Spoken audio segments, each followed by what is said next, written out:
মাহে রমজান মুবারক মাস, বরকতময় মাস, রহমতময় মাস, এমন একটা মাস যেই মাসে আল্লাহ পাক জান্নাতের দরজাগুলি খুলে দিয়েছেন আর জাহান্নামের গেটগুলি বন্ধ করে দিয়েছে। তোরে কন্যা সুবহানাল্লাহ। মাহে রমজান মুবারক মাস এমন মাস যেই মাসের মধ্যে আল্লাহ পাক শয়তানকে জিনজিল দিয়া তালাবদ্ধ করেছেন, জিনজিল দিয়া বেঁধে ফেলেছেন। শয়তান এই মাসের মধ্যে সারা নাই। 11 মাস সারা ছিল। মাহে রমজান মুবারকের বরকতে আল্লাহ পাক রব্বুল আলামিন শয়তানকে জিনজিলে বদ্ধ করেছেন, তালাবদ্ধ করেছেন। তোরে কন্যা সুবহানাল্লাহ।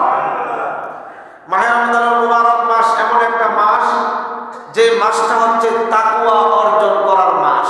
তোরে কন্যা সুবহানাল্লাহ। আল্লাহ বলেন বিসমিল্লাহির রহমানির রহিম।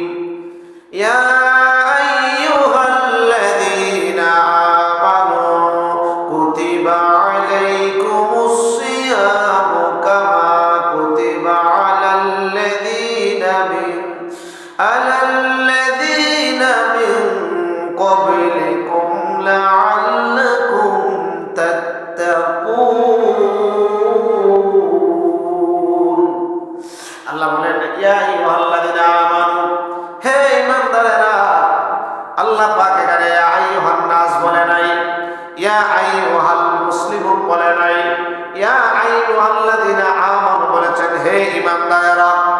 তোমরা যারা ঈমান এনেছো, তোমরা যারা ঈমান এনেছো, ঈমানদার যারা, ইয়া আইয়ুহাল্লাযীনা আমানু, তোমরা যারা ঈমানদার যারা, তোমরা ঈমান এনেছো। কুতিবা আলাইকুমুস সিয়াম, তোমরা শোনো, তোমাদের উপর রোজা ফরজ করা হয়েছে।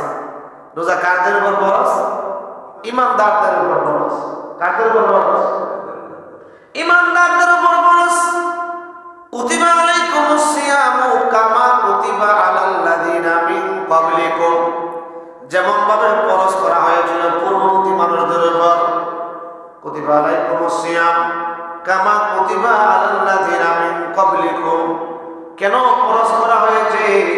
রোজা তোমাদের জন্য কেন দেওয়া হয়েছে? কুতিবা আলাইকুমুস সিয়াম, কেন তোমাদেরকে সিয়াম দেওয়া হয়েছে? লাআল্লাকুম তাত্তাকুন, যেন তোমরা তাকওয়া অর্জন করতে পারো, আল্লাহকে ভয় করতে পারো। এই যে রোজা সুবহ সাদিক থেকে নিয়ে সূর্য ডোবা পর্যন্ত আমাদের ঘরে খাবার আছে, আমরা খাই না।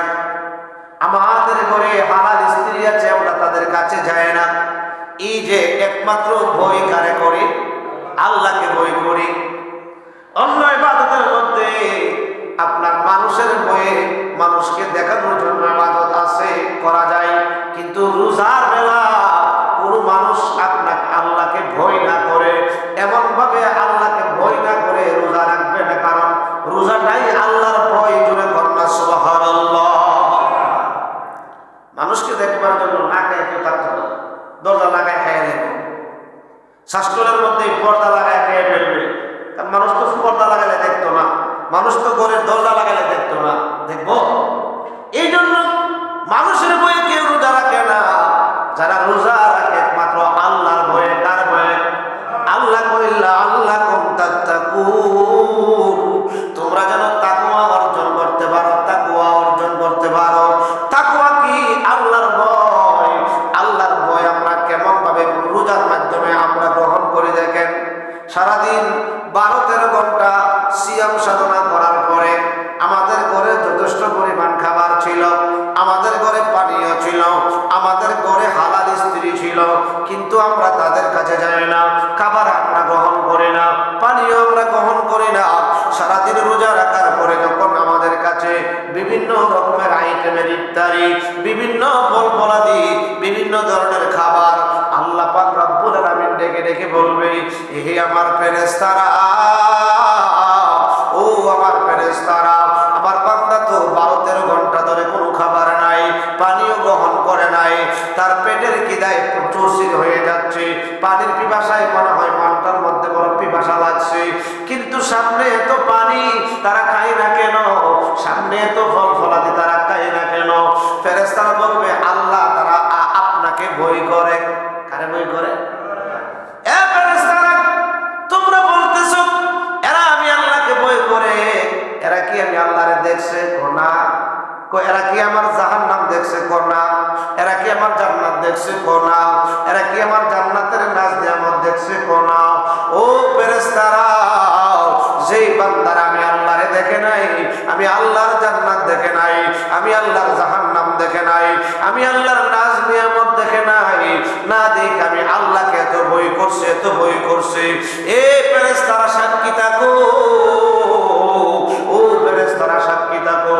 আসসাউমুলি ওয়া আনা আজিজি বিহি, আরেক জায়গার মধ্যে আছে আসসাউমুলি ওয়া আনা উযযা বিহি। এ ফেরেশতারা সাক্ষী থাকো, আমি তোমাদেরকে সাক্ষী বানাইলাম, যারা সারা দিন রোজা রাখলো, আমি আল্লাহকে ভয় করে তো খাবার সামনে থাকার পরেও খায় নাই, আমি আল্লাহ তাদেরকে রোজার প্রতিদান নিজে দিব, আমি আল্লাহ রোজার প্রতিদান নিজে হয়ে যাব। জোরে কন্যা সুবহানাল্লাহ। যদি তাকওয়া অর্জন হয়, আল্লাহর ভয় অর্জন হয়, বান্দার জন্য আল্লাহ পাক রেখেছেন দুইটা জান্নাত। জোরে কন্যা সুবহানাল্লাহ।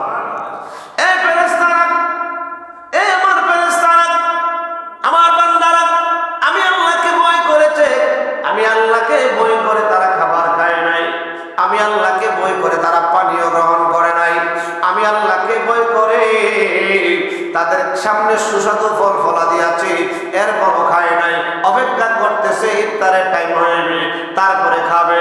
তার মানে বান্দা আমি আল্লাহরে ভয় করছে। শোনো শোনো, যারা আমি আল্লাহরে ভয় করে তাদের জন্য আমি আল্লাহ কি দিয়েছি? ওয়ালিমান খাফা মাকাম রাব্বিহি জান্নাতান। জোরে বলো আল্লাহু আকবার। এই ফেরেশতারা শোনো, তোমরা সাক্ষী থাকো, ওয়ালিমান খাফা, যারা আমি আল্লাহরে ভয় করেছে, মাকাম রাব্বিহি জান্নাতান, আমি আল্লাহ তাদের জন্য একটা জান্নাত নয়, তাদের জন্য একটা জান্নাত নয়, আমি আল্লাহ জান্নাতুন, আল্লাহ পাক জান্নাতুন বলে নাই, জান্নাতান বলেছেন বহু বচন, জান্নাতান দুই বচন। আমি আল্লাহ তাদের জন্য যারা তাদের সামনে খাবার থাকার পরেও খায় নাই, আমি আল্লাহকে ভয় করে সিয়াম সাধনা করেছে, আমি আল্লাহ তাদের জন্য তৈরি রেখেছি দুইটা জান্নাত। জোরে কন্যা সুবহানাল্লাহ। কয়টা জান্নাত? দুইটা জান্নাত। একটা জান্নাত দুনিয়ার 10টা দুনিয়ার সমান। জোরে কন্যা সুবহানাল্লাহ। সারা দুনিয়ার সম্পদ যদি এক লোকের হয়ে যেত, এক লোকের সারা দুনিয়ার সম্পদ, অবস্থা কিরকম হইল? সারা বাংলাদেশের সম্পদ যদি এক ব্যক্তির হয়ে যেত, ওই ব্যক্তির সাথে তো কথাই বলা যাইত না, ঠিক কিনা বলেন? আল্লাহ কই আমি আল্লাহ, আমি আল্লাহকে ভয় করেছো, ভয় করে তুমি তাকওয়া অর্জন করার জন্য রোজা রেখেছো, আমি আল্লাহকে তুমি ভয় করেছো, আমি আল্লাহকে তুমি ভয় করে রোজা পালন করেছো, সিয়াম সাধনা করেছো। এই যে ভয় করেছো, বইটা যদি আমি আল্লাহর জন্য হয়, কারণ মাহে রমজানুল মুবারকের বইটা একমাত্র আল্লাহর জন্য হয়, আমি আল্লাহ তোমার জন্য জান্নাত রাখছি দুইটা। কয়টা? কয়টা জান্নাত? কয়টা? এক একটা জান্নাত দুনিয়ার 10টা দুনিয়ার সমান। জোরে কন্যা সুবহানাল্লাহ। আরো জোরে কন্যা সুবহানাল্লাহ। আল্লাহ কয় রোজার প্রতিদান আমি আল্লাহ নিজে হইব, নিজ হই আমি প্রতিদান, আমি নিজে প্রতিদান দিব। মনে করেন শ্রমিকরা কারখানায় কাজ করে, ম্যানেজার সাহেব বেতন দেয়, বেতন কে দেয়? ম্যানেজারে দেয়।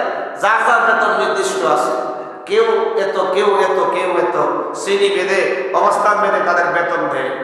যখন কোনো মাসে যদি মালিক এসে বলে, অরিজিনালি ম্যানেজার মানে কোম্পানির মালিক, ম্যানেজার না, যদি বলে এই মাসে যারা ভালো ফলাফল করবে, ভালো কাজ করবে, আমি তাদেরকে নিজে বেতন দিব। কত দিব এটার কোনো সিকিউরিটি মালিককে দিলে কি কম দিব?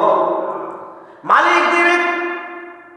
মালিকের ওয়াদা হইল, মালিকের কন্ডিশন হইল, যারা আমাকে কাজ করে খুশি করতে পারবা, আমি মালিক নিজে দিব। কত দিব? কোনো সিকিউরিটি নাই। তদরূপ ভাবে আল্লাহ কয় অন্যান্য মাসের ইবাদত তোমাদেরকে ফেরেশতারা লিখেছে, ডান কাদের ফেরেশতা নেক লিখেছে, বাম কাদের ফেরেশতা গুনাহ লিখেছে। রোজার মাসের ব্যাপারে আমি আল্লাহ বলছি, এই ফেরেশতারা স্টপ বন্ধ থাকো, 11 মাস লেখছো আমার বান্দার নেক আমল। আমার বান্দা আমাকে বই করে আমি আল্লাহকে দেখে নাই, জান্নাত দেখে নাই, নিয়ামত রাজি দেখে নাই। আমি আল্লাহকে বই করে সিয়াম সাধনা করবে, আমি আল্লাহ নিজে প্রতিদান দিব। আমি আল্লাহ কি দিব আমি আল্লাহ ভালোই জানি। সূরা আর রহমানের কয় আল্লাহ কয় যারা আমি আল্লাহকে বই করবে তাদের জন্য জান্নাত হলো 2টা। জোরে কন্যা সুবহানাল্লাহ। জান্নাত কয়টা? 2টা জান্নাত। এই রমজানুল মুবারকের রোজার ব্যাপারে আল্লাহ পাক অন্যান্য ইবাদত বন্দেগী দিয়েছেন, যেমন আপনার নামাজ কেমনে পড়বে, কোন ওয়াক্ত কয় রাকাত, কিভাবে পড়তে হবে, সুন্নত কেমনে, ফরজ কেমনে, ওয়াজিব কেমনে, কোরআনে কোথাও নাই। কোরআনে শুধু আছে আকিমুস সালাহ, নামাজ পড়ো, নামাজ কায়েম করো, নামাজ কায়েম করো। কোন ওয়াক্ত কত রাকাত সবগুলো আমার নবী সুন্নাহ অর্থাৎ হাদিসের মধ্যে বলেছেন। আমার নবী বলেছেন ফজর 4 রাকাত, জোহর 12 রাকাত, আসর 8 রাকাত, মাগরিব 7 রাকাত, এশারের নামাজ 17 রাকাত। এমন ভাবে আমার দয়ার নবীজি মায়ার নবীজি সব ইবাদতের কথা বলেছেন। আপনি মাহে রমজানুল মুবারকে অথবা যে কোনো সময় আপনি যাকাত দিবেন, যাকাত দেওয়ার কথা আল্লাহ বলছেন ওয়াতুজ যাকাত ওয়াতুজ যাকাত ওয়াতুজ যাকাত। কিন্তু যাকাত দিলে কত পরিমাণ সওয়াব হবে, কি লাভ হবে, কি উপকার হবে, সবগুলি নবীজি হাদিসের মধ্যে বর্ণনা দিয়েছেন। আপনি হজ করতে যাবেন, আল্লাহ শুধু বলছে ফরজ হবে, হজ হইলে হজ ফরজ। সম্পদ যদি ওই পরিমাণ হয়, নেশাব পরিমাণ হয় হজের নেশাব, তাহলে তোমার উপর হজ ফরজ। হজ করলে কি হইব আল্লাহ পাক কোরআনে এটা বলে নাই। কিন্তু রোজার ব্যাপারে পুঙ্খানো সব মাসাইল আল্লাহ পাক কোরআনের মধ্যে ডিটেইলস বর্ণনা দিয়েছেন। জোরে কন্যা সুবহানাল্লাহ। রোজার ব্যাপারে আল্লাহ ডিটেইলস বর্ণনা কোরআনের মধ্যে দিয়েছেন। জোরে কন্যা সুবহানাল্লাহ। রোজাদার কত সম্মানিত। রোজা থাকার পরে সারাদিন উপোস থাকার পরে স্টমাকের মধ্যে আপনার এক প্রকারে অ্যাসিড তৈরি হয়, গ্যাস তৈরি হয়। এর জন্য মুখের মধ্যে একটা গন্ধ আসে, গন্ধ। এই গন্ধটা আমার নবী বলেন আল্লাহ পাকের কাছে এই গন্ধটা মেশক আম্বরের চাইতে আরো সুগন্ধি। সুবহানাল্লাহ। দেখবেন সারাদিন রোজা রাখার পরে একটা গ্যাস, একটা অ্যাসিড তৈরি হয়, মুখ দিয়ে একটা গন্ধ ভাব লাগে। কিন্তু আল্লাহ কই এই দুর্গন্ধটা তোমার কাছে লাগতেছে দুর্গন্ধ, আমার কাছে এই গন্ধটা হইল রোজাদারের মুখের যে গন্ধটা, এটা সুগন্ধির চাইতে আরো বেশি প্রিয়। মেশক আম্বরের চাইতে রিহুল মিস্ক হাদিসে বলা হয়েছে, মেশক আম্বরের চাইতে আরো প্রিয়। জোরে কন্যা সুবহানাল্লাহ। আর জোরে কন্যা সুবহানাল্লাহ। রোজাদার গত জুমায় বলেছিলাম কোনো ব্যক্তি যদি কোনো ব্যক্তিকে রোজা ইফতার করায়, যদি 1 গ্লাস পানি অথবা একটা কোরমা দিয়া ইফতার করায়, আল্লাহ পাক রব্বুল আলামিন তার আমলনামায় সম পরিমাণ সওয়াব দান করে দেয়। আমার দেশে রমজানুল মুবারকে বহুত বড় লোকরা আছে মক্কা মদিনা দৌড়ায়। আমার নবী কয় না মক্কা মদিনা দৌড়াইবা পরে আগে তোমার বাড়ির পাশে লোকটা সঠিকভাবে ইফতার খাইলো কিনা, সঠিকভাবে সেহরি করলো কিনা, তার খোঁজ নাও, তার খবর নাও। 1.5 লাখ টাকা দিয়া 2 লাখ টাকা দিয়া উমরা যাইবা, ওই টাকাটা তুমি তোমার আশপাশে যারা গরিব আছে, যারা সঠিকভাবে খানা খাইতে পারে না, যারা সঠিকভাবে ইফতারি করতে পারে না, যারা সঠিকভাবে সেহরি খাইতে পারে না, তাদেরকে দান করে দাও। আমার আল্লাহ পাক রব্বুল আলামিন ওই মাহে রমজানে রোজাদারকে ইফতার করানোর জন্য, রোজাদারকে সেহরি খাবার জন্য তোমার আমলনামায় উমরার চাইতে কোটি কোটি গুণ বেশি সওয়াব দিবে। জোরে কন্যা সুবহানাল্লাহ। অনেকে আছে মাহে রমজান আসলে আপনার উমরা করার জন্য মক্কা মদিনা যাওয়ার জন্য পাগল হয়ে যায়, অথচ দেখা যায় ওনার বাড়ির পাশে লোকটা টাকার জন্য ভালো একটা ইফতারি খাইতে পারে না। আছে না নাই? নবীজি বলছেন তাদের খোঁজ নাও আগে, এরপরে উমরা করো। উমরা হলো নফল, তাদের খোঁজ খবর নেওয়াটা তোমার জন্য ওয়াজিব, তোমার জন্য দায়িত্ব। আজকে দেখা যায় আমরা বড় লোক, গরিব মানুষ যদি ইফতারির জন্য টাকা চাই আমরা ধমক মারি। আছে না নাই? ধমক মারি। রাস্তাঘাটে চলার সময় অনেক মা বোনরা, অনেক গরিব মানুষরা কই বাজান টাকা দেন ইফতারি খাবো। অনেকে আমরা ধমক মারি, তাদেরকে ধোঁকাবাজ মনে করে ধমক মারি। আরে হোক না সে ধোঁকাবাজ, সে তো আপনাকে ইফতারের দোহাই দিয়েছে, সাথে থাকলে দিয়া দেন, ইফতারের প্রয়োজনীয় টাকা তাকে দিয়া দেন। আল্লাহ পাক কত খুশি যারা রোজাদারদেরকে ইফতার করাবে। আল্লাহ পাক রব্বুল আলামিন তাদের জন্য হাসরের ময়দানে বিল্ডিং বানাবে, জান্নাতে বালাখানা বানাবে। জোরে কন্যা সুবহানাল্লাহ। এই আলোচনাটা আমি প্রায় সময় করি। একজন গরিব মানুষ ছেলে মেয়ে নিয়ে রোজা রাখলাম, কিন্তু সারাদিন পার হয়ে গেল, কোনো রোজগার করতে পারলো না। তার ঘরের মধ্যে ইফতারের কোনো আয়োজন নাই। সন্ধ্যা হয়ে যাচ্ছে, ইফতারের টাইম কাছাকাছি। টেনশনে পড়ে গেছে, আরে ফ্যামিলির সব ছেলে মেয়েরা রোজা রাখলো, আমি আর আমার স্ত্রী না হয় পানি দিয়া ইফতারে করে ফেলবো, কিন্তু ইফতারের কোনো আয়োজন তো বাচ্চাদেরকে দিতে পারলাম না। এই ভেবে চিন্তা করলো, বাড়ির পাশে বড় লোক আছে, বিশাল বড় লোক মুসলমান, তার বাড়িতে দৌড় মারছে, যায় কয় ভাই আমি গরিব মানুষ, আমার ফ্যামিলির ছেলে মেয়েরা সবাই রোজা রাখছে, কিন্তু আমি তাদেরকে কোনো খাবার দিতে পারতেছি না, তাদেরকে কোনো ইফতারি দিতে পারতেছি না, আজকে কোনো ইনকাম আমি করতে পারি নাই। আমি আর আমার স্ত্রী নামাই দুইজন আমরা পানি দিয়ে ইফতার করে ফেলবো। বাচ্চাদের তো মনে বড় আশা, রোজা রাখছে, বাবা ইফতারির আয়োজন আমাদের জন্য করবে। ভাই আমার কাছে কিছু টাকা নাই, তুমি আমাকে কিছু টাকা দিয়ে দাও, আমি পরে তোমাকে দিয়ে দিব। বড় লোক ভাই, তোরা দান দো এইটা, হ্যাঁ, বিভিন্ন ধরনের শ্রোতাদের বিভিন্ন ধরনের বাহানা ধরো, স্টাল বাহানা, এখানে রোজার বাহানা, ধাক্কা দিয়ে দৌড়াই দিস, যা যা আমার কাছে নাই, দিতে পারবো না, গলা ধাক্কা দিয়ে বের করে দিয়েছে। এমন কিছু খাসিলত আমাদের আছে, আছে না নাই? আরে বেটা কত বাহানা করস, এখন এসে রোজার বাহানা করতে, যা আমার কাছে নাই। মুসলমান লোকটা তারা দিল, ওই দিকে ইফতারের টাইম হয়ে যাচ্ছে, মুসলমান ওই রোজাদার গরিব লোকটা চোখের পানি ছেড়ে ছেড়ে কাঁদতেছে, আল্লাহ ছেলে মেয়েকে বলে আসছি তোমাদের জন্য ইফতারির আয়োজন আনতে যাচ্ছি, তারা তো বড় আশা, তাদের আশা তো আমি পূরণ করতে পারলাম না, বাবা হয়ে তাদেরকে ভালো একটা ইফতারি দিতে পারলাম না। এই বলে বলে চোখের পানি ছাড়তেছে আর কাঁদতেছে। ওই দিক দিয়া একটা হিন্দু লোক আপনার রাস্তা দিয়ে যাচ্ছে, বলতেছে মুসলমান ভাই এমন ভাবে কান্না করতেছো কারণ কি? তোমারে বলে তো কোনো লাভ নাই, আরে বইলা দেখো না। আরে ভাই আমার মুসলমান ভাই, আমার জাতি ভাই, আমি তার কাছে গিয়েছিলাম, আমার ফ্যামিলির সবাই রোজা রাখছে, আমার ফ্যামিলির সকলে রোজা রাখছে, আমি তাদেরকে ইফতারি দিতে পারি নাই, ইফতারির ব্যবস্থা করতে পারি নাই, আজকে কোনো ইনকাম করতে পারি নাই, আজকে আমার পকেটে কোনো টাকা নাই, ইনকাম করতে পারি নাই, আমার পকেটে কোনো টাকা নাই, ইফতারি দিতে পারি নাই। এই জন্য আমার বড় লোক মুসলমান ভাইয়ের কাছে গিয়েছিলাম, আমার মুসলমান ভাই আমাকে টাকা না দিয়া আমাকে গলা ধাক্কা দিয়া বের করে দিছে, আছে না নাই? গলা ধাক্কা দিয়া বের করে দিছে। কি করছে? কি করছে? গলা ধাক্কা দিয়া বের করে দিছে। গলা ধাক্কা দিয়া বের করে দিছে। গলা ধাক্কা দিয়া যখন বের করে দিল, আমার তো আর উপায় নাই, ইফতারের টাইম হয়ে যাচ্ছে। এলাকার সবচেয়ে বড় লোক মুসলমান ভাই আমাকে তাড়াইয়া দিছে, আর কে দিবে আমারে? আর তো যাওয়ার জায়গা নাই, আমি কাঁদতেছি। কয়েকটা কাজ করো, তোমার কান্না আমার বড় মায়া লাগছে, আমি হিন্দু মানুষ হইতে পারি, বিধর্মী মানুষ হইতে পারি, যেহেতু তুমি রোজা রাখছো, ফ্যামিলি নিয়ে ইফতার করবা, নেও আমার কাছ থেকে কিছু টাকা নাও, আমাকে আর দিতে হবে না, নিয়ে যাও।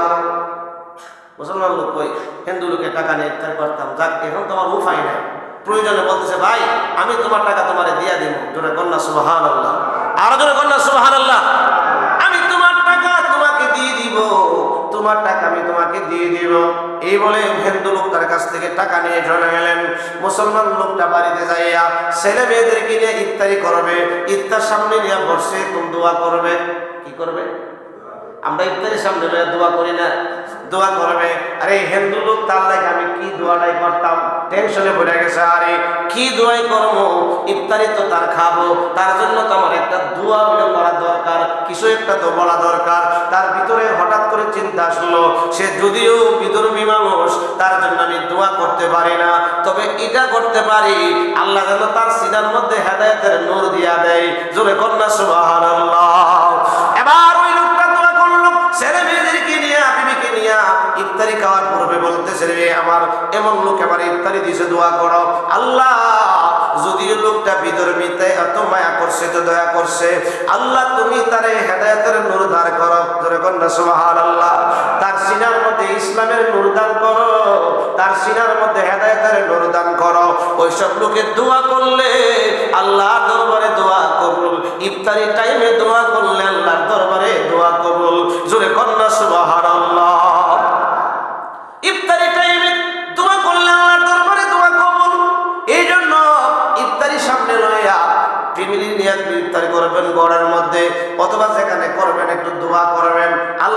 চাইবেন, একবার দুরূদ শরীফ, দুইবার সূরা ফাতিহা, তিনবার সূরা ইখলাস পড়বেন, পড়ে আপনি আল্লাহর কাছে দোয়া করে ইফতারটা করবেন।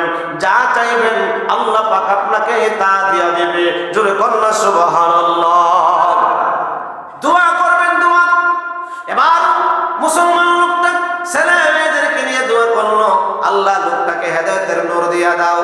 ওই দিক দিয়ে আপনার ওই যে মুসলমান লোক রাত্রেবেলা ঘুমাইছে, ঘুমের ঘরে স্বপ্নে দেখতেছে আপনার হাসরের মাঠ কায়েম হয়ে গেছে, হাসরের মাঠ কায়েম হয়ে গেছে। হাসরের মাঠ বড় ভয়ানক, মাথার অর্ধেক উপর সূর্য, তামার জমিন। এমন একটা অবস্থা হবে, মাথার চাকনিগুলি ফেটে যাবে, মাথার কুলিগুলি ফেটে যাবে, মাথার মগজগুলি টকবক টকবক করবে বাতের মারের মতন। এমন একটা অবস্থা হবে, ওই দিকটা জাহান্নামে হুঙ্কার মারবে, জাহান্নাম পাগল হয়ে যাবে, আল্লাহ জাহান্নামীদেরকে দাও না, আমি আর সহ্য করতে পারতেছি না। 70,000 ফেরেশতারা 70,000 শিকল লাগায়া জাহান্নামকে টেনে রাখতে পারবে না। আল্লাহ তাড়াতাড়ি দাও, আমি বড় উপোস, আমি বড় উপোস, আমি আর সহ্য করতে পারতেছি না। জাহান্নামীদেরকে তাড়াতাড়ি আমার পেটে দাও। জাহান্নাম পাগল হয়ে যাবে, আল্লাহ পাক সেদিন হুঙ্কার মারবে, লিমানিল মুলকুল ইয়াউম লিল্লাহিল ওয়াহিদিল কাহ্হার। এ দুনিয়ার বড় লোকেরা, দুনিয়ার রাজা বাদশারা, লিমানিল মুলকুল ইয়াউম, আজকের রাজত্বটা কার? আজকের রাজত্ব কার? দুনিয়ার মধ্যে সম্পদ পায়া বাজে পথে খরচ করেছো, দুনিয়ার মধ্যে সম্পদ পায়া ভালো রাস্তায় খরচ করো নাই, দুনিয়ার মধ্যে ইজ্জত পায়া বাজে রাস্তায় ইজ্জত খরচ করেছো, ভালো রাস্তায় খরচ করো নাই। দুনিয়ার মধ্যে তোমাকে আমি অল্প সময়ের জন্য দিয়েছিলাম, কত কিছু না করলাম। লিমানিল মুলকুল ইয়াউম, আজকের রাজত্ব কার? আজকের শক্তি কার? আল্লাহ পাক নিজেই উত্তর দিবে। আল্লাহ পাক বলবেন, লিল্লাহিল ওয়াহিদিল কাহ্হার, আজকে রাজত্ব আমি আল্লাহ। তবে আমি আল্লাহ আগের মতন দয়ালু নয়, আমি আল্লাহ আগের মতন রহমতওয়ালা নয়, আমি আল্লাহ এখন কাহ্হার হয়ে গেছি, আমি আল্লাহ এখন কাহ্হার হয়ে গেছি। হাসরের মাঠটা এমন একটা মাঠ হবে, মানুষ দৌড়াদৌড়ি করবে, বাঁচবার জন্য মানুষ দৌড়াদৌড়ি করবে। ওই মুসলমান বড় লোকটা তাকায় দেখতেছে, উপায় নাই, উপায় নাই। দূরে একটা বিল্ডিং দেখা যায়, দৌড়ে গেছে বিল্ডিং এর মধ্যে ঢুকবে, কিন্তু যখন বাড়ির গেটের মধ্যে আপনার জায়গা দাঁড়াইছে, দারোয়ান বলতেছে, এই গেট দিয়া তুমি ঢুকবার জন্য না, তোমার কাছে গেটের চাবি নাই। বলে চাবি পাইব কই? এই গেট দিয়া কারা ঢুকবে? ওই গেট দিয়া তারাই ঢুকবে যারা গরিবদেরকে দান করে, গরিবদেরকে ইফতারের ব্যবস্থা করে দেয়, গরিবদেরকে দান সদকা করে, দান করে, তাদের জন্য এই বিল্ডিং এর প্রসাদ তাদের হাতে আছে, এই বিল্ডিং এর চাবি। জোরে কন্না আল্লাহু আকবার। কি দেখে স্বপ্নে? জোরে কন্না আল্লাহু আকবার। টেনশনে পড়ে গেল, আরে কি দেখলাম, রাতের দিনের বেলা কি করলাম? মুসলমান ভাইটাকে গলা ধাক্কা দিয়ে তাড়াইয়া দিলাম। আজকে যে স্বপ্নে দেখলাম হাসরের মাঠ কায়েম হয়ে গেছে, সেখানে তো আব্বা আপন না, মা আপন না, ভাই বেড়াদর আপন না, দুনিয়ার ধন সম্পদ কোনো আপন না, যাইবার জায়গা নাই, মাথার মগজগুলো টকবক টকবক করতেছে। আরে কি একটা অবস্থা, কি নিদারুণ একটা অবস্থা। এখন তো অনেক দৌড়াদৌড়ি করলাম, বিল্ডিং পাইলাম, কিন্তু ঢুকতে পারলাম না, চাবি নাই, বিল্ডিং এর দরজা বন্ধ, ঢুকবার মতন সিস্টেম নাই। যদি রোজাদারকে ইফতার দিতাম তাহলে আমি ঢুকতে পারতাম। কি করলাম? সকালবেলা ঘুম থেকে উঠে ধরে মারছে ওই মুসলমান ভাইয়ের ঘরের দরজায়, মুসলমান ভাই তোমার কত ইফতারি লাগবে, কত আইটেম লাগবে, কত টাকা লাগবে বলো। আজকে আমার প্রয়োজন নাই, আজকে আমার দেও নাই, আজকে আমার কোনো দরকার নাই। জোরে কন্না আল্লাহু আকবার। এ মুসলমান ভাই, তুমি কি করো? তুমি ইফতারি কই থেকে করলা? কার কাছ থেকে টাকা নিয়ে করলা? তুমি আমার ধাক্কা দিয়ে দরজা থেকে দৌড়াইয়া দিলা, আমাকে ধমক মারলা, আমি কাঁদতে কাঁদতে বাড়িতে আসতেছিলাম, আমার একটা পাশের হিন্দু ভাই লাগাল পাইয়া আমার ইফতারির ব্যবস্থা করে দিছে। দূর মাসে হিন্দু লোকটার কাছে যায়া বলতেছে, হিন্দু ভাই গতকালকে যে মুসলমান লোকটারে ইফতারি টাকা দিছিলা, প্রয়োজনে এর ডাবল দিব, তুমি নিয়ে নাও, তুমি নিয়ে নাও। কো বুঝেছি জান্নাতের মধ্যে আর হাসরের মাঠে বিল্ডিং দিকে বুঝি পাগল হয়ে গেছো গা। জোরে কন্না সুবহানাল্লাহ। এ হাসরের মাঠে বিল্ডিং দিকে বুঝি পাগল হয়ে গেছো, যে হাসরের মাঠে কোনো উপায় নাই, মাথার মগজগুলি টকবক করবে, নিচে হইল তামার জমিন, জাহান্নাম হা করে আসবে। আল্লাহ বলবে ক্ষমতা কার বলো? এই অবস্থার মধ্যে বিল্ডিং দেখে আরাম খানা দেখে বলি পাগল হয়ে গেছো, চলে যাও কোনো লাভ নাই। আরে মুসলমান লোক তো আশ্চর্য হয়ে গেল, আমি যে স্বপ্নে বিল্ডিং দেখলাম হেতে জানে কেমনে? জোরে কন্যা সুবহানাল্লাহ, আর জোরে কন্যা সুবহানাল্লাহ। আমি যে বিল্ডিং দেখলাম সে জানে কেমনে? এবার হিন্দু লোকটা ডাক দিয়ে কয়ে ভাই আমিও স্বপ্নে দেখলাম এমন অবস্থা।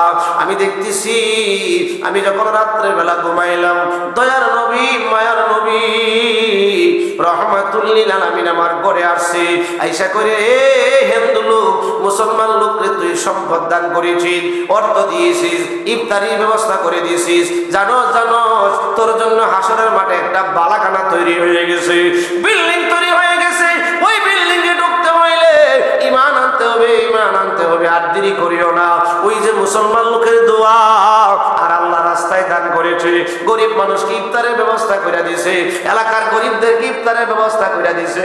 এবার আল্লাহ পাক দয়ার নবী মায়ার নবী বলেন আল্লাহ পাক তোমার প্রতি খুশি হয়ে গেছে, রাজি হয়ে গেছে। তোমার জন্য আল্লাহ পাক হাসরের মাঠে আরামের জায়গা বানাছে, জান্নাতের মধ্যে তোমার জন্য ঘর বানাইছে। তুমি কালিমা পড়ে মুসলমান হয়ে যাও। হিন্দু লোকটা কয়ে মুসলমান ভাই আমাকে হিন্দু বিদ্রোহী বলিও না, আমি কালিমা পড়ে মুসলমান হয়ে গেছি। জোরে কন্যা সুবহানাল্লাহ। আমি কালিমা পড়ে মুসলমান হয়ে গেছি, আমি যেমন তেমন কালিমা পড়ে নাই। আল্লাহ রাসূল আইসা আমারে কালিমা পড়ে মুসলমান বানাইছে, ইসলাম আমারে বুঝাইয়া দিছে। জোরে কন্যা আল্লাহু আকবার। এই জন্য মাহে রমজানুল মুবারক মাস চলতেছে, এটা বরকতময় মাস, রহমতময় মাস। 1 টাকা দান করলে কমপক্ষে 700 টাকা দানের সওয়াব আল্লাহ দিবে। জোরে কন্যা সুবহানাল্লাহ, আর জোরে কন্যা সুবহানাল্লাহ। বিশেষ করে এলাকার আশপাশে, আপনার বাড়ির আশপাশে গরিব মানুষ আছে, রমজান মাসে বেশি ইনকাম নাই, ইফতারি খাইতে পারে না, ভালো খাবার দিয়া সেহরি খাইতে পারে না, একটু খোঁজ খবর নেন, গোপনে তারে এক ব্যাগ বাজার কইরা দেন, 5,000 টাকা 10,000 টাকার বাজার তারে কইরা দেন। ওই যে রোজার মাস সারাটা মাস ইফতারি সেহরি খাবে আর আপনার জন্য দোয়া করবে। আর রমজান মাসে এই দোয়াটা আল্লাহর দরবারে ডাইরেক্ট কবুল হয়ে যাবে।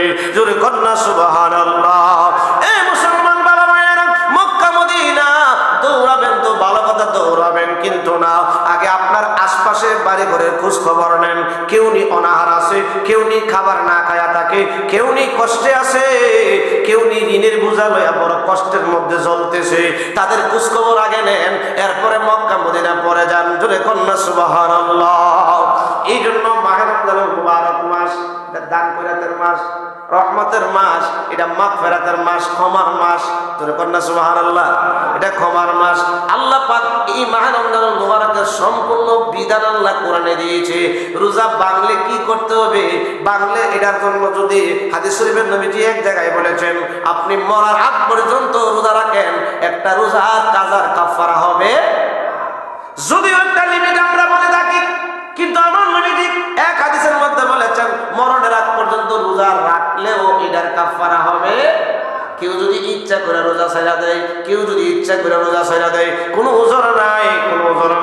আল্লাহ কোরআনে বলছেন তুমি যদি সফরে থাকো, তুমি যদি রোগ হও, অসুস্থ হও, রোজা ভাঙবা পরে আদায় করে নিবা, তোমার জন্য কোনো মাসালা নাই। আল্লাহ পাক কোরআনে বিধান দিয়েছে। জোরে কন্যা সুবহানাল্লাহ।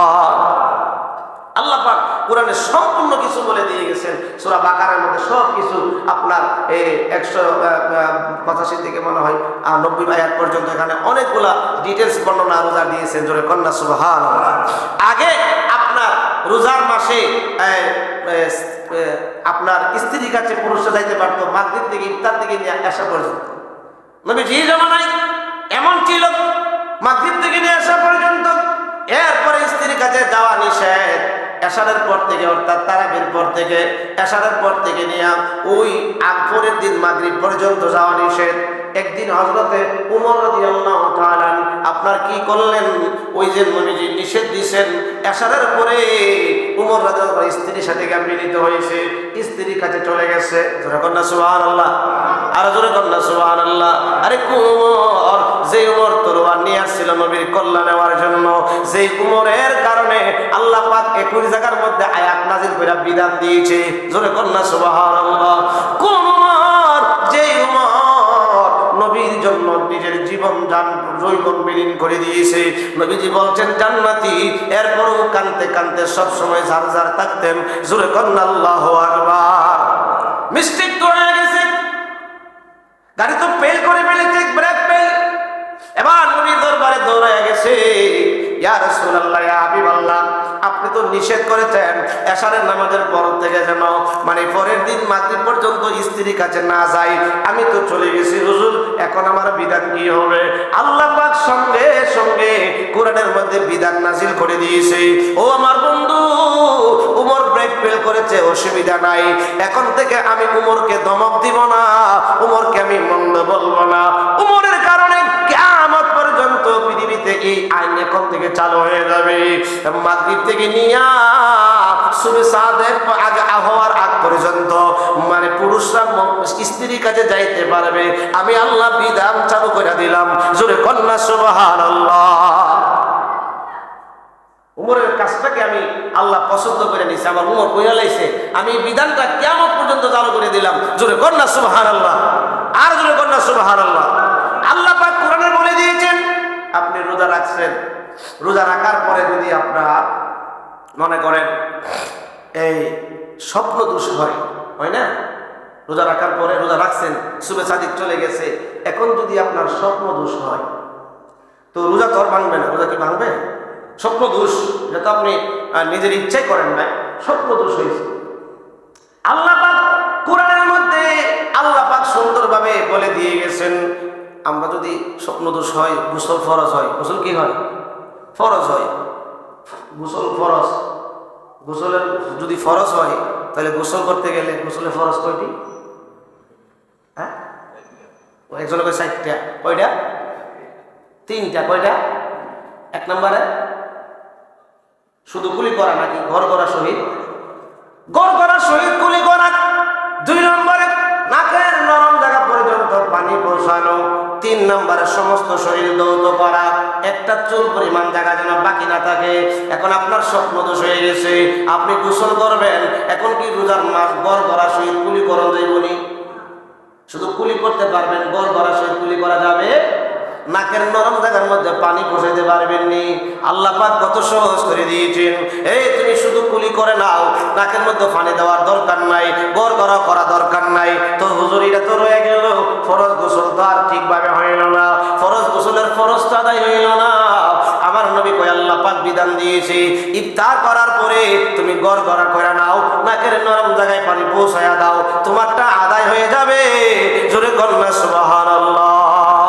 সারাদিন নামাজ পড়বা, তোমার শরীর পবিত্র হয়ে গেছে, আসর পড়বা, মাগরিব পড়বা, জোহর পড়বা, তোমার শরীর আল্লাহ পবিত্র বানায় দিয়েছে, কিন্তু ওই কাজটা পরে করে নিতে হবে। জোরে কন্যা সুবহানাল্লাহ। রোজার ব্যাপারে সব বিধান আল্লাহ দিয়েছে। যদি সফরে থাকেন রোজা ভাঙতে পারবেন, সফরে থাকলে বাংলে পরে একটার বদলা একটা করতে হইব। ইচ্ছা করে যদি সাইরা দেন, একটার বদলা 60 দিন রোজা রাখতে হইব, কমপক্ষে 60 দিন। 60 দিনের মধ্যে যদি আবার একদিন ভাঙ্গা পড়ে, নতুন করে আবার 60 দিন। সম্ভব? ধরে কোন না সম্ভব? নতুবা 60 জন মিসকিনকে কোন বর্ণনায় আছে 3 বেলায় তৃপ্তি সহকারে খাওয়াইতে হইব, কোন বর্ণনায় আছে 1 বেলায় তৃপ্তি সহকারে খাওয়াইতে হইব। একটা রোজার কাফারা যদি আল্লাহ মাফ করে, কিন্তু গ্যারান্টি নাই। আর নবীজি বলছেন যে তো একটা রোজার জন্য তোমার মরণ পর্যন্ত রোজা রাখলেও এটার কাফারা আদায় হবে। এই জন্য আমরা খেয়াল রাখবো আমাদের কাছ থেকে যেন একটা রোজাও ছুটে না যায়, একটা রোজাও যেন আমাদের কাছ থেকে হালকা না হয়ে যায়। আমরা রোজার জন্য তাবেদারি হই, 30টি রোজা রাখবার চেষ্টা করব। যদি কোনো ওজর হয়ে যায় ভিন্ন কথা, বিনা ওজরে আমরা কেউ রোজা ছাড়বো।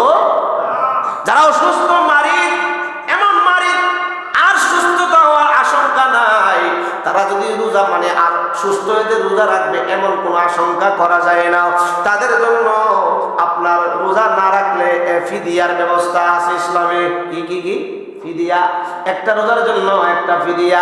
একটা ফিদিয়া মানে সদকাতুল ফিতর যত টাকা নির্ধারণ করা হয়, আপনি উঁচু দিলে উঁচু, নিচু দিলে নিচু, একটা নিম্নে আরেকটা উপরে ধার্য করা হয়, সেই পরিমাণ টাকা একটা রোজার জন্য একটা ফিদিয়া। মনে করেন আপনার আব্বা বেশি অসুস্থ, আবার যে সুস্থ হয়ে রোজা রাখবে এমন আশঙ্কা করা যায় না, একটা রোজার জন্য একটা ফিদিয়া দেওয়া দিবেন। কটা 30টা রোজা রাখতে পারে না, 30টা ফিদিয়া, 30টা সদকাতুল ফিতর রোজার ভিতরে দিয়া দিবেন। এমন অনেকের মা বাবা আছে এমন অসুস্থ, রাখবার মতো শক্তি নাই, অনেকে দাদা দাদি আছে রাখবার মতো শক্তি নাই, তাদের জন্য ফিদিয়ার ব্যবস্থা করছে ইসলামে। জোরে কন্যা সুবহানাল্লাহ। আল্লাহ পাক রোজার পুরো ডিটেইলস আপনার কোরআনে দিয়েছেন। ইনশাআল্লাহ ধারাবাহিকভাবে আমরা আলোচনা করব রোজার আদব, রোজার মানে রোজার বিষয়ে অনেকগুলো কথাবার্তা আছে, আমরা ইনশাআল্লাহ ধারাবাহিকভাবে আলোচনা করব। রোজা যেন আমাদের কাছ থেকে চলে না যায়, রোজা অবস্থায় আমরা যেন কোনো রাফাস মানে খারাপ কাজ না করি। কেউ যদি আমাকে গালি দেয়, আমি পাল্টা এটা গালি দিব। আমার সাথে ঝগড়া করতে আসলে আমি বলবো আনা সাইমুন, আমি রোজাদার। ভাই ঝগড়া করলে রোজার পরে করুন না, মারামারি যদি করার লাগে রোজার পরে করুন না, মারামারি তো ভালো না। এই কথাটা বলতে হবে আনা সাইমুন, আমি রোজাদার। আপনার 1 মিনিট ঘুষি মারতে আসছে, আমি যদি কোনো হাতের মধ্যে এরকম ভাই আমি তো রোজাদার, তখন কি মারবো? কথা কোন মারবো? এরপরে যারা মারে এটা হলো জালেম। এটা কি জালেম? এজন্য আল্লাহ রাসূল বলছেন রোজার মাস, তোমার জবান দিয়ে যেন কোনো খারাপ কথা না আসে, তোমার চোখ দিয়ে যেন খারাপ জিনিসের দিকে না যায়, চোখ দিয়ে যেন যুবক ভাইরা মোবাইলে খারাপ জিনিস না দেখেন, চোখ দিয়ে কুরআন দেখেন, চোখ দিয়ে হাদিস দেখেন, প্রতিটা হরফে হরফে আল্লাহ সওয়াব দিবে। জোরে কন্যা সুবহানাল্লাহ, আর জোরে কন্যা সুবহানাল্লাহ। দুঃখের সহিত বলতে হয়, আপনাদেরকে বারবার আমি রোজা আসলে বলি, যুবক ভাই সহ, বৃদ্ধরা সহ, বয়স্করা সহ আপনারা কোরআন শিখতে আসেন মাহে রমজানে। কয়জন আসছেন? একজনের করে জিগাই সূরা ফাতিহা কোন, মোটামুটি সূরা ফাতিহার মধ্যে যদি মনে করেন আয়াত, যত আয়াত আছে প্রতিটা আয়াতে 10টা 20টা করে ভুল হইব। কি ভুল হইব? তাহলে আয়েন না কেন? কয়জন আসতেছে? আলহামদুলিল্লাহ বিগত 6 মাস ধরে আমাদের ইমাম সাহেব অনেক কষ্ট করে 8-10 জন লোকরে আপনার আমি আজকে আমাদের পড়ানিলাম, যারা কিচ্ছুই পড়তে পারতো না, হরফ চিনতো না, আজকে তারা আপনার কোরআন শরীফ রিডিং করতে পারে। সূরা কন্যা সুবহানাল্লাহ। চেষ্টা করলে পারে না এমন কোনো মানুষ নাই। আমাদের সভাপতি সাহেব এর কি বয়স আছে, আর মাস্টার সাহেব এমনভাবে আরো অনেক মুরব্বীরা যারা আপনার এই যে রিডিং পড়া শিখে ফেলছে, কোরআন শরীফ রিডিং করতে পারবে, এরকম পড়া হয়ে গেছে। অথচ দেখা গেল যে আগে যখন 2-3 বছর আগে বলতাম একটু আসতো, তখন কিন্তু হরফই চিনে নাই। এখন দেখা গেল যে বর্তমানে আমার দিলদার মোল্লা সাহেব আছে, এরভাবে কয়েকজন তারা আপনার কোরআন শরীফ রিডিং পড়া শিখতে পেরেছে। মানুষ চেষ্টা করলে সব পারে, সব কি পারে।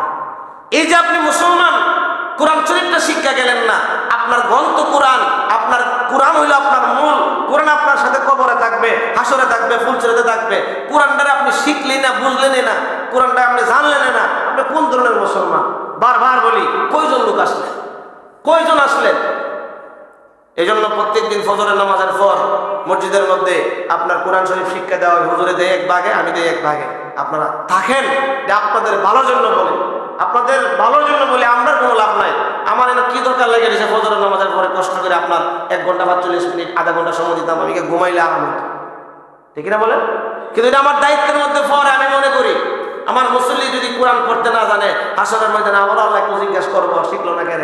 আমি বাঁচতে পারবো আল্লাহ, আমি তো কইছিলাম, আমি তো দাওয়াত দিছিলাম, তো আইসে না আল্লাহ, আমি তো বারবার দাওয়াত দিছি, আইসে আমার কিন্তু বাঁচবার পথ আছে, আপনারা বাঁচবার পথ নাই। এনে একজনে কই হুজুর আল্লাহ রেখম আল্লাহ শিখতে পারছি না, বুড়া হয়ে গেছে, কেমনে শিখব? আল্লাহ কি মাফ করে দিব? জোরে মাফ করে দিব? আপনার দুনিয়া থেকে কবর পর্যন্ত শিক্ষার জায়গা দুনিয়াটা শিক্ষার জায়গা, শিক্ষার জায়গা। এজন্য আমি আজকেও আবার বললাম, মাহে রমজানুল মুবারক মাস, চেষ্টা করলে একটা লোক 1 মাসেই কোরআন শরীফ শিখতে পারে, বেশি দিন লাগে না। কারণ কোরআন শরীফটাকে আল্লাহ ছন্দ আকারে দিচ্ছেন, পড়তে বড় মজা, বড় ভালো লাগে। দেখবেন একটু বুঝলেই আপনার দেখবেন লাইন পেয়ে যাবেন। এই জন্য অনুরোধ করবো, আইসা আপনি কোরআন শরীফটা শিখে, দরকার আছে না নাই? জোরে কোনো আছে না নাই? আমরা কত